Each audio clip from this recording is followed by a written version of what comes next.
Okay, so our overview today is that we are going to walk through submitting a requisition, what happens when the requisition gets submitted, what happens if you need to make a change to an existing purchase order, how to close out the purchase order, and then kind of some FAQs, and we'll have plenty of time for questions today. Okay, so we kind of came up with this great metaphor of how to think about our requisitions and the purchase orders and how to walk them through. And it's kind of like going to a restaurant, right? So you go into the restaurant, you take a look at the menu, and you place your order. And that order is your requisition.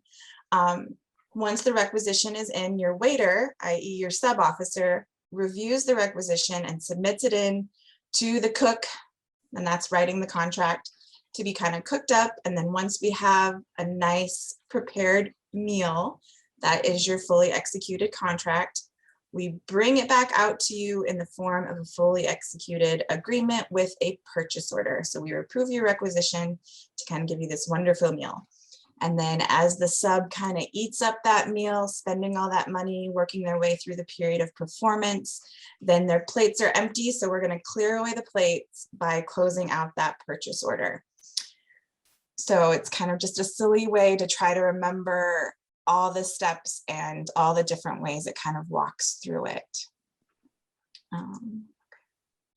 All right, submitting a requisition. So what is a requisition? A requisition stands for kind of that ticket that you put in to get your purchase order. So standing purchase order are the mechanism we use to actually pay the sub, the physical act of them submitting an invoice and us paying that invoice. And that is all it is. It carries no terms and conditions that are predicated by the contract. It is simply just that payment mechanism. A subcontract, if you're not aware, is just what happens when our PIs, principal investigators here at CU Boulder, want to collaborate with an entity outside of CU for research and development. If they're simply looking for a supply or a service, that's a completely different agreement altogether. This is purely for research and development. And so what happens is our subcontract officers will negotiate an agreement, either a contract or a grant, with that outside entity using prime award terms. And those prime awards are the ones that come into the University of Colorado. And those are the ones that your grant officer and contract officer negotiate for you. We use that prime award and then our agreement, and we negotiate an agreement with the sub. So it can be another university, it can be an industry partner, a nonprofit, hospitals, things like that. And then we use the funds that we get from that sponsor, whether it's a federal sponsor like NIH or NSF, NASA, or some of our industry partners. So once we have that in agreement, we look at the requisition that is submitted by the DRA, the Department Research Administrator. If at any point, if I say I'm trying really hard to not use abbreviations. So at any point I say an abbreviation and you're like, wait, what does that stand for? Just put it in the chat and Nikki will tell me to slow down or explain a little bit better. So the requisition has to match the contract. Again, the contract takes precedence. So you're going to use all that information to set up the requisition. It's going to include things like the speed type the money should come out of, the account codes, which we'll go into. There are only 2 account codes that should ever be used. You're going to have to choose the correct supplier. If the supplier is not already in Marketplace, you'll need to send them an invitation to set up a supplier profile. We're going to put in the funding amounts. Now, this is different than the contract value. Let's say over a period of 5 years, we're going to give this subcontractor $100,000. But this initial funding, the actual money that's going to them, is only $25,000. Well, the contract's going to show funding this action $25,000, contract value $100,000. But if we put that $100,000 into the requisition, well, then that's going to encumber $100,000 on your speed type. And what encumber means is kind of like putting it in jail.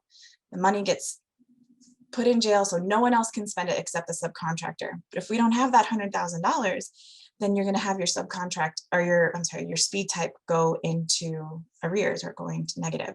So we're only going to make the requisition for the amount that we're actually funding the subcontractor, and that's what will be covered by your speed type. It'll also cover the period of performance, and again, this is only the period of performance that we're awarding right now. If we anticipate eventually giving them 5 years, that's great. We will incrementally add that period of performance as we do our no-cost extensions or extensions with funding. So once we have all that information in there and we're very specific, this is kind of where we're submitting your order. So think of it as getting your order just right, you know, no onions or no mushrooms. In my case, I can't stand mushrooms, stuff like that, dressing on the side, making sure it's all perfect. Then you're still going to submit that order, submit that requisition to be approved. Okay, who is responsible for creating and submitting the requisition? So that falls on the Department Research Administrator with the support of the PI, Principal Investigator. There is a step in between the DRA and the subcontract officer, and that is the department's fiscal manager. So sometimes the DRA and the fiscal manager are one and the same, but in some of our larger departments, that has an additional layer of approval within your department. Okay, once we get the requisition, we review it in line with the contract. Now, we can be a resource in the requisition process, but we don't see all the screens that you see. We can generally answer some questions because we're used to it and we know most of what needs to go in there. But we're not marketplace experts as much as we'd like to say we are. There's a lot of great resources on the PSC website and on OCG's website that will walk you through exactly how to set up requisitions, especially using the FNA split on the account codes. Those are linked in this presentation. So when you got the PDF that Nikki sent out earlier today, there's a resources page, and those links are on there, and they're also on our website. So just so you know, we're not kind of leaving you out in the dry there. When should the DRA submit the requisition? This should happen as soon as possible. As soon as you get that email from Campus Controller's Office that your project has been set up and you have the speed type and you have the account codes, head over to Marketplace and set that up. Get it all ready to go. Get your approvals in line. Keep in mind that you'll have that fiscal manager approval, and that if the sub is foreign, it also needs to go through a foreign approval in the PSC. So there could be multiple layers of approvals that need to happen before the sub officer can approve and create that purchase order. Now, just because you submit it right away doesn't mean that the subs team will be able to approve it right away. We only approve requisitions when we have a fully executed agreement. Okay, so what is a fully executed agreement? Fully executed means that both the sub officer at CU and the sub recipient has signed the agreement. Now, this can be fairly straightforward. We get the agreement from our grant officer and contract officer. We get it sent out. They have no issues with what we've written and they sign, and we can be kind of quick.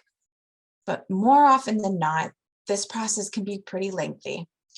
It can take time to get to us from CCO. It can take a lot of negotiations, a lot of back and forth with the flow downs from the prime award, or sometimes the sub recipient is just really slow to reply. So in those instances, it can take a lot of time. My team, I want to call it my team, the subs team is very good about updating InfoEd in the short form.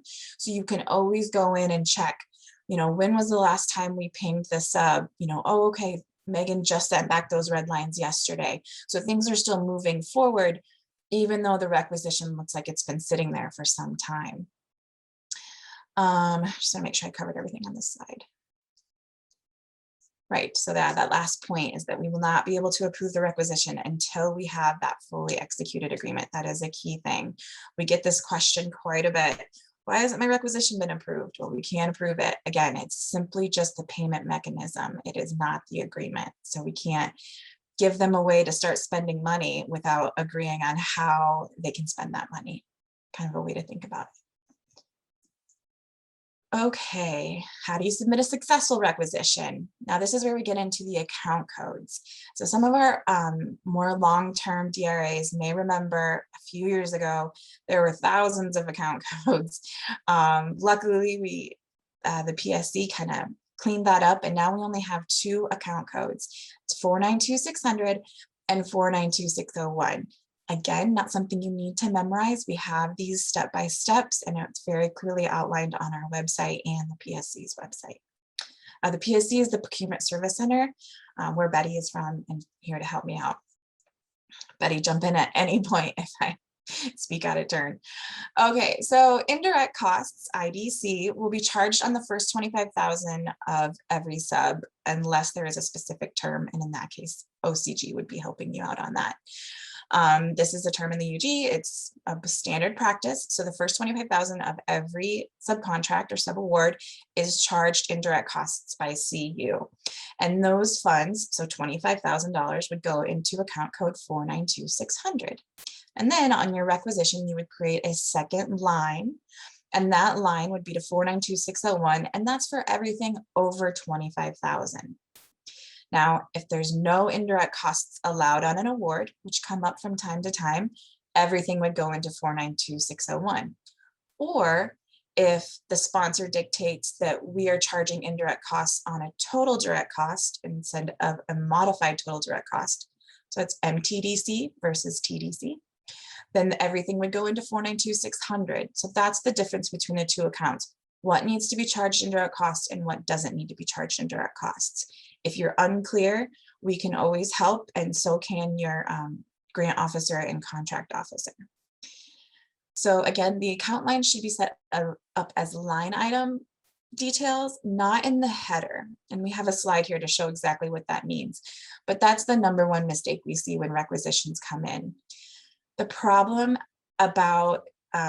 with if they are set up down at the bottom, or sorry, set up at the header and set up down at the bottom, is at the requisition period, the sub officers cannot correct that for you. So we do have to return the requisition back and help you kind of clean that up. Corrections that need to be made by the department. So adding the second account line, updating the speed types or project numbers, or an incorrect type of sponsored or SPO requisition is selected. Now, this again is at the requisition period. If it has already been turned into a purchase order and we have not yet noticed that issue, then this sub officer would be able to help you with it. But prior to the requisition being approved, and we see any one of these errors, we do have to return them back to the requisitioner or the DRA. Okay. I think we have a couple questions. Do we want to cover those now? No questions, just okay, no clarifying questions. IDC. Clarifying. Yep, IDC means indirect costs, facilities and administrative, F&A. It's a thing of many words. Okay. Here we go. All right, so this is what I'm talking about setting things up split at the header versus split at the bottom. So this top one is the incorrect example. Here it was split at the header. So we have 492600 with 25,000 and 492601 with the remaining amount. But that's at the header. And the way I understand that this is an issue is that then each line is proportionately hit against as invoices come in.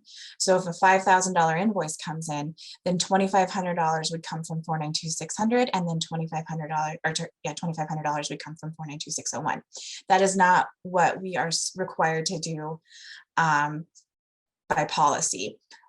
It's the first 25,000 gets charged indirect costs. So the first 25,000 that sub spends has to go against 492600, and then the remaining amount can be taken out of the second line.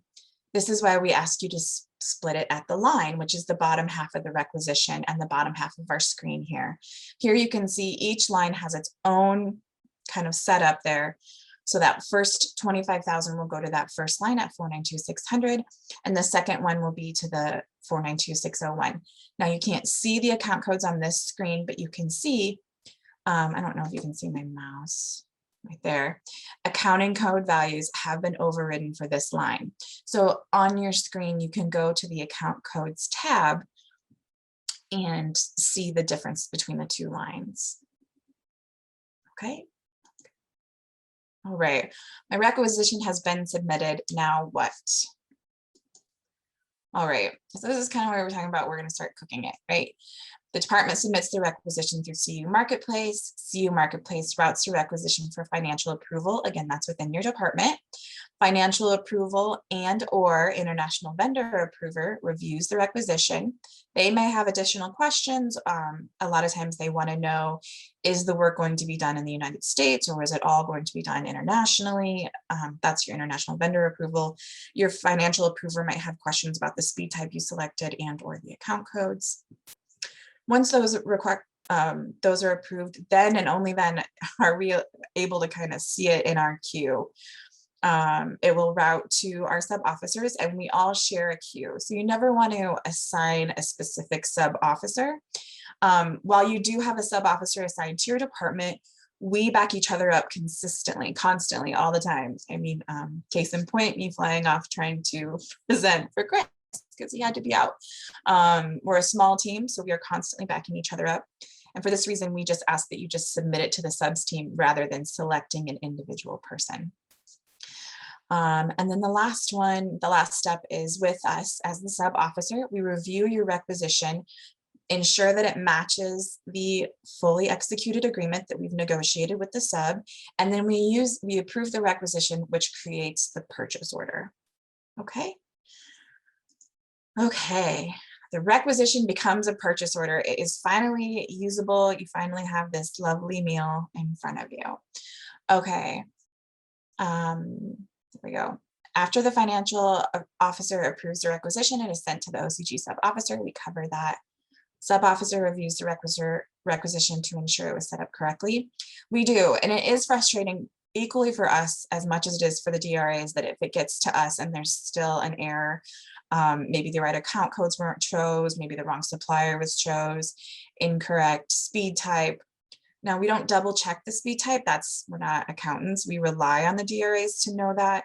But if something changes in the interim and you reach out to us, then we can send it back so it can be corrected, things like that. We do kind of review that. And then the number one things we're reviewing is that the distribution is correct. So we always send it to, so that when it gets approved or if it ever gets changed, that the department isn't notified, that the sub recipient is notified, and then OCG subcontracts will always get a copy, which is an inbox that my team manages. We double check the distribution and then we'll double check the amount to make sure it matches the contract and the period of performance to ensure it matches the contract. Okay, yeah, that's about that. Oh shoot, sorry. Animations are hidden. Animations, so pretty. Sorry. Okay. Oh no, I need to make changes. Okay, so I really liked the animation and the exciting of this slide, but it's not always a bad thing that you need to make changes to your purchase order, right? It could just be that we're sending them some more money or we are giving them some more time. It's not always a bad thing, can be sometimes. All right. When you want to change your purchase order, our team requests a marked up SPO.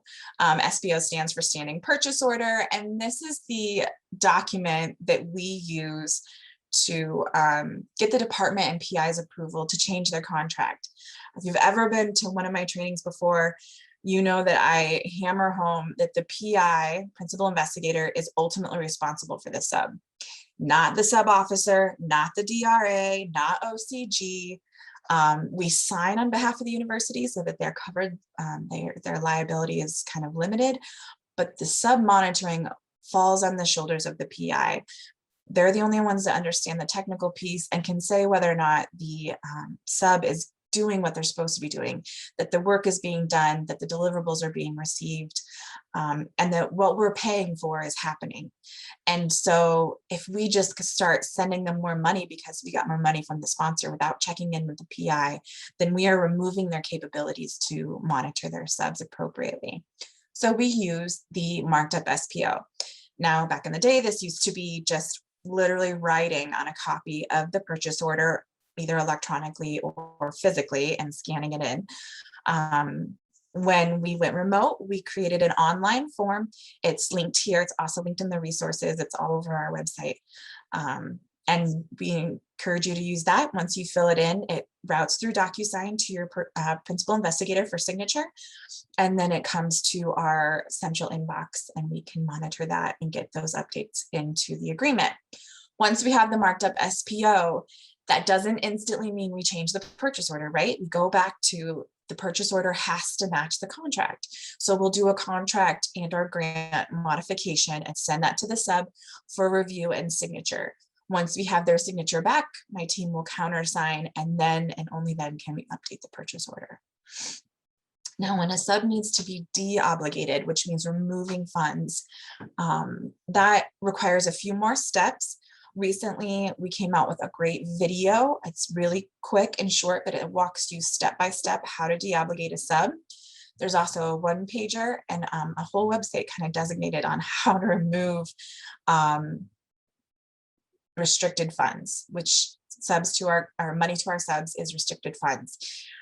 Once we say, you know, here's your money, think back to that restaurant kind of metaphor. Once you give a customer their food, you can't walk up and take it back because it looks delicious. You know, that's not something you can do. This is something they paid for. This is something that was given to them and obligated to them that they ordered, right? So we can't just walk up and take it without their approval and knowledge. And so we would send, again, a contract modification to get the agreements that they are willing to release the funds. Once again, we have the contract modification, then and only then can we go in and release the encumbrance on the speed type by reducing the purchase order. Once that encumbrance is released, then your grant officer and contract officer can put in a modification into InfoEd, which will signal CCO project setup that those funds can be removed from the sub speed type. It is a long process, and the steps have to go in perfect order in order for it to happen. It's just something to try to keep in mind, because we get this question a lot. My sub's not going to spend their money, but my PI needs it. Can we just move the funds over? I'll just do a BJE, which is a budget journal entry. No, not, please never do that, because we can get into a lot of trouble. We are contractually obligated to give those funds to the sub if they send us an invoice. And then also, we use the marked up SPO to increase or decrease the period of performance of the sub. Okay, so I know I sound like a broken record, and it does get its own kind of screen because it is something that I want to make sure is fully understood. The contract has to be changed or fully executed at the initial before a purchase order can be either approved or changed. This is vital. It's very important. The contract takes precedent over the purchase order at any point. If we close the purchase order and release the funds and don't think about it, but we never adjusted the contract, that sub can come back to us at any point, and we are responsible for funding anything they send an invoice in for. Okay, time to close out the sub PO. Now I'm going to briefly touch on this. However, this is not something that my team handles any longer. Our compliance team within OCG has taken over the closeout of the sub POs, as well as the PSC handles a portion of it out as well at the fiscal year end. But I did want to touch on it just so that I can kind of make you aware of those things. Okay, there are two ways routinely that we can get a PO closed out. At fiscal year end, if there are any purchase orders, regardless of the period of performance, that have less than $1 left on them, the PSC compiles a list. They review the list and they work with the sub officers, our compliance team, and the departments to determine whether or not these need to be closed out. This will happen at fiscal year end, which is June 30th, if you are unaware. The other way is our compliance team sends out a closeout and certification form. Now, what this form is a release of claim. That's our sub saying, yep, I have submitted all the invoices for all the work that I need to be done, and I release any further claims, so you can go ahead and close out that purchase order.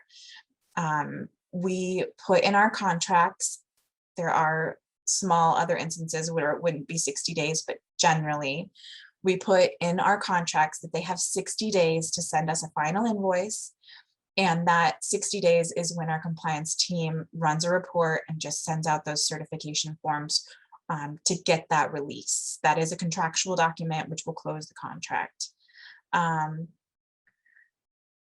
Yeah, so that's pretty much kind of how they close it out. Any additional questions beyond that? Again, I'm just kind of giving a high level view here, would need to go to the compliance team. Now, there are other instances that are one-offs, right? The PI left the sub institution and we need to get it closed out and remove those funds. That kind of go back to that deobligation process that I touched on earlier. That would be your sub officer working through, and if we're removing all the funds and they sign that contractual modification, removing any remaining funds, then we would close the PO kind of at that time. But those are all very one-off situations. Okay. All right. Oh, more animation. All right, other subs and CU Marketplace kind of FAQs. Let's walk through these. Now, before I run through these, I did want to let you know each one of these questions are ones that we get so routinely that we have added to our web page as FAQs. So don't feel like you need to take frantic notes about what I'm saying. They are all on our website. Okay, what steps do I need to take if I need to add funds to a subcontract purchase order? You would submit your marked up SPO. Now, if this is for funds that have not already been allocated in PeopleSoft and in InfoEd by our grant officer or contract officer, you would also need to use the reallocation form. That form is also on our website and it has a great timeline, step-by-step, exactly how to do that. And that would be where we're reallocating funds that we already have and we don't require sponsor approval. Now, if it requires sponsor approval, or if you're unsure, you would work with your grant officer and contract officer to see if we can move funds around on CU's budget to add funds to that subcontractor. Why do we do marked up SPOs? We need some kind of documented approval from the department and principal investigator that give us the ability and the approval to modify that contract. Again, the PI is ultimately responsible for their subs.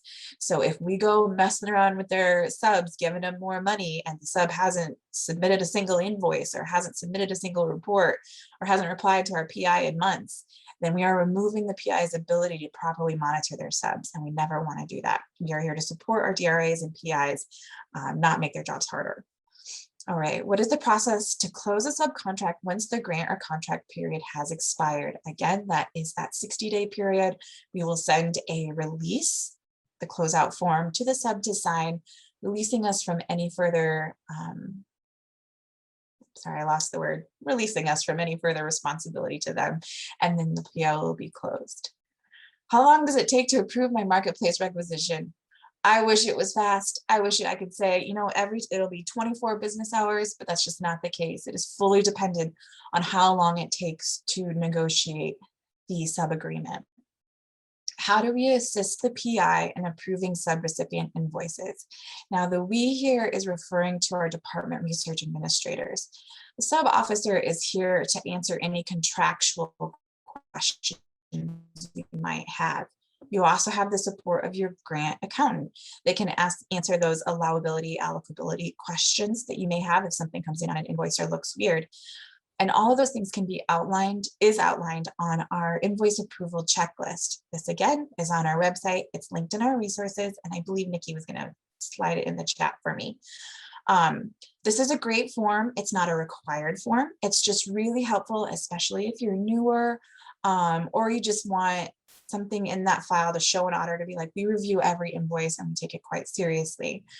Again, the PI needs to be reviewing the invoices because they are ultimately responsible for the sub, but also because they want to say, okay, well, they purchased this laser. I don't know, laser's a bad choice, but they purchased this giant laser, moon laser, and we're working on soil, so I don't know why they would purchase a moon laser, so that doesn't make any sense. Things like that. We don't understand. As much as I wish I was a scientist, I am not a scientist, so I do not understand half the things that get charged and put into statements of work, and so we rely heavily on the PI to ensure compliance. Okay, so again, these were those resources that I was indicating earlier, kind of those forms that we walked through, how to set up the new requisition, the SPO marked up form, creating the SPOs with the F&I split that walks through the 2 account codes, creating them at the bottom and not the header, removing funds from a sub. Not only is there this wonderful one-pager attachment, but there is a video that walks you through, and you can watch the mouse kind of walk through how to do it. And then our closeout and certification form if you ever wanted to review that.